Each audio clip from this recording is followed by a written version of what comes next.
Coming up in the news, the immediate attention directed at concerns at the Social Services Department. Members of the Disaster Reconstruction Authority meeting on Grand Bahama. Customers denied entry into the Bank of the Bahamas on Monday morning. We'll tell you why straight ahead. The Bahamas Tonight, the Northern Edition, starts now. This is the Bahamas Tonight, Northern Edition.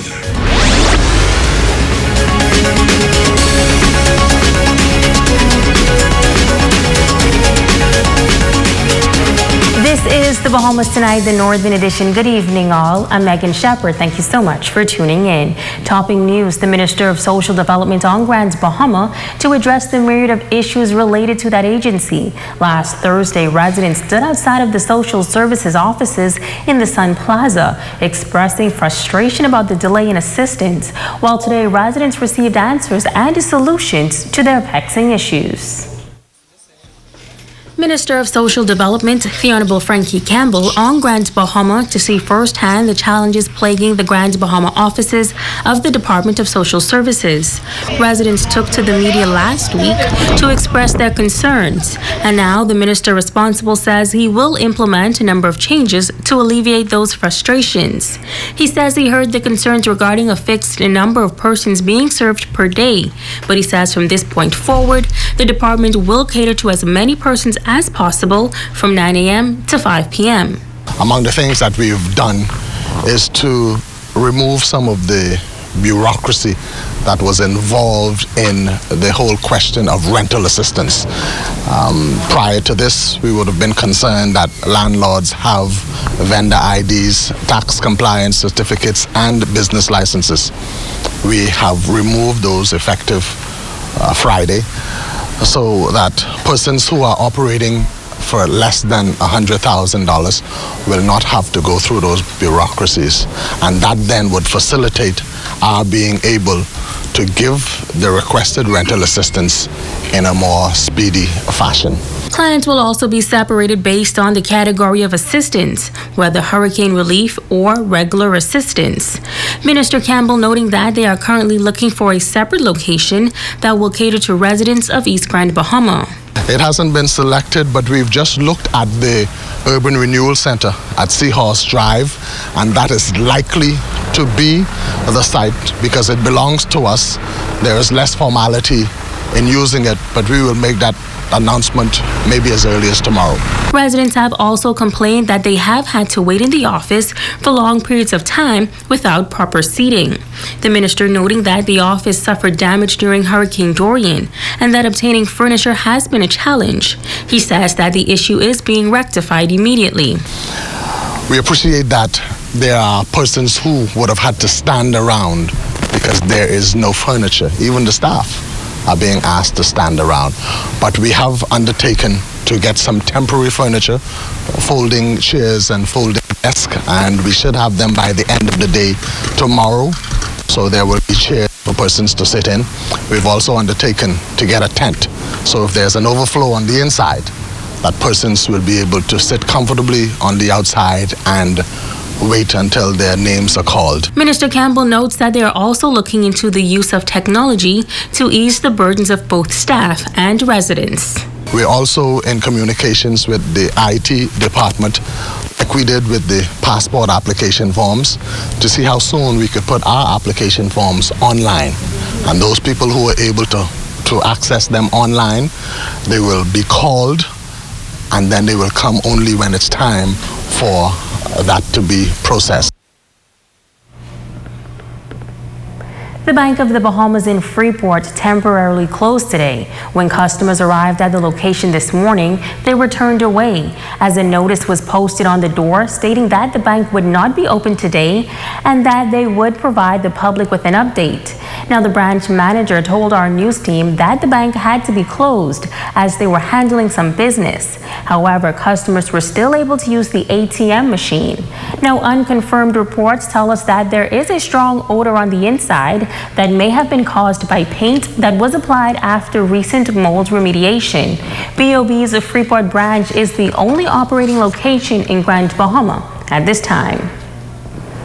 The Disaster Reconstruction Authority responsible for the reconstruction of ABACO and Grand Bahama meeting on Grand Bahama this past weekend to discuss the way forward. The board updating members of the media at a press briefing on Saturday. Our Jamila Mizik was there. Managing Director of the Disaster Reconstruction Authority, K. Forbes Smith, summing up the board meeting to be a successful one, focused on strategy planning and setting priorities for the authority.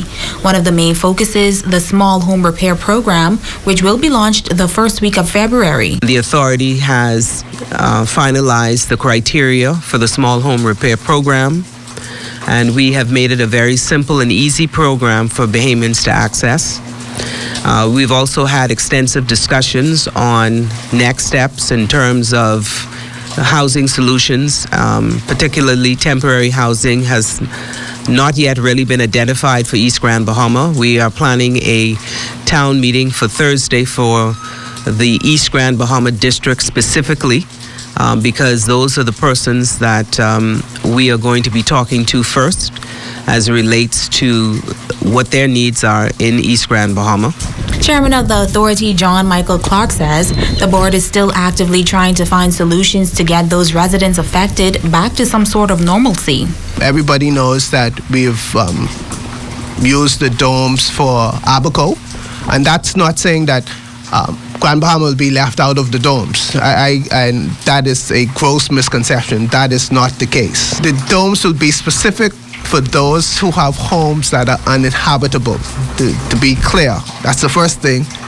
The top criteria is it's available for Bahamian citizens, and they're available for citizens who are resident in the place. So the domes in Spring City, for example, are for the residents of Spring City.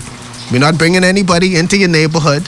They are there for the persons who reside in that space. He says in the coming weeks, they will ramp up debris removal exercises in both Grand Bahama and ABACO.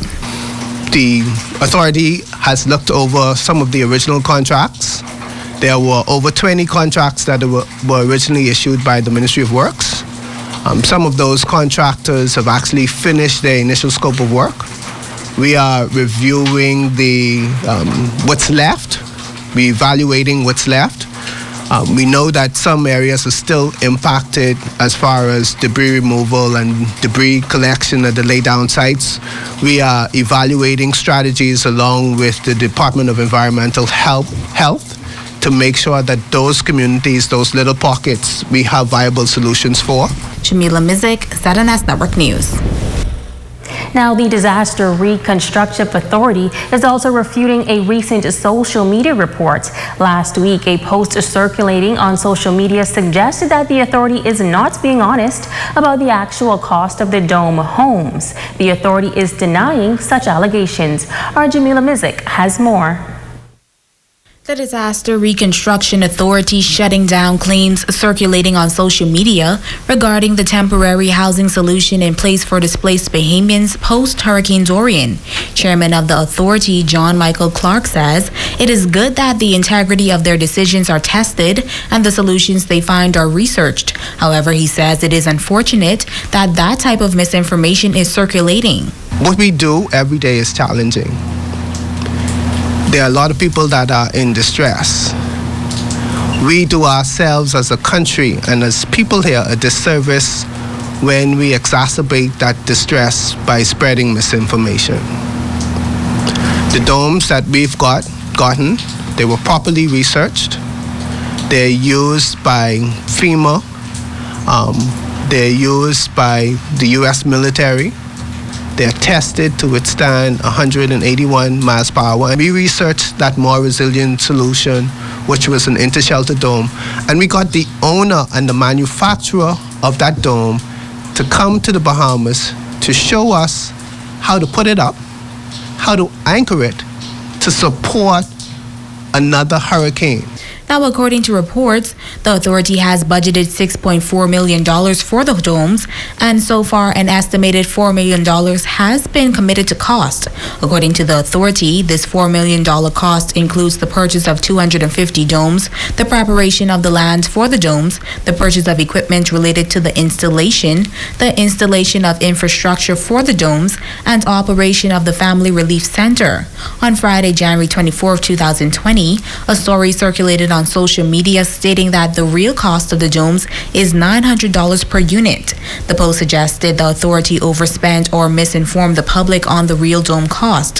However, the authority says this social media post is false and extremely misleading, adding that the cheap domes for $900 referred to in the social media post are of significantly lower quality than the domes purchased by the authority.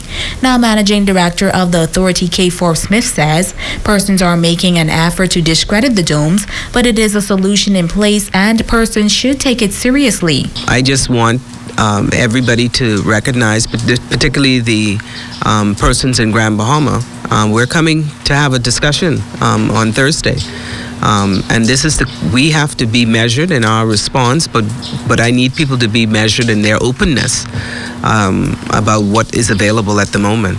Now, temporary housing solutions are currently under construction in Spring City, ABACO, and domes are expected to be provided for Grand Bahama residents. Jamila Mizik, ZNS Network News. Another fatal traffic accident in Abaco. A man was killed around 2 o'clock Saturday morning in South Abaco when he reportedly lost control of his vehicle and the vehicle overturned. The man, identified as Vado Boodle Sr., was driving a Chevy van south on the Ernestine Highway in the vicinity of the Schooner Bay Resort when the accident occurred. He sustained serious injuries and was taken to the Marsh Harbor Medical Facilities, where he was pronounced dead. Traffic officers in Abaco will continue to investigate this fatal accident. Now, earlier this month, an immigration officer was killed when the vehicle he was traveling in overturned on the Ernestine Highway in Sandy Point.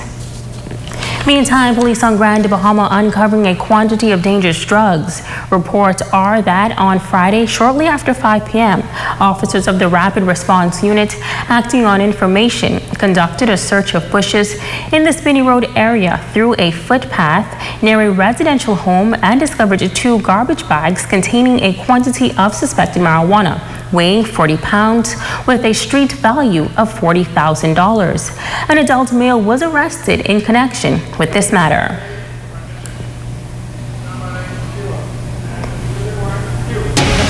And students of Freeport Primary School on the cutting edge of technology. That story coming up right after this break.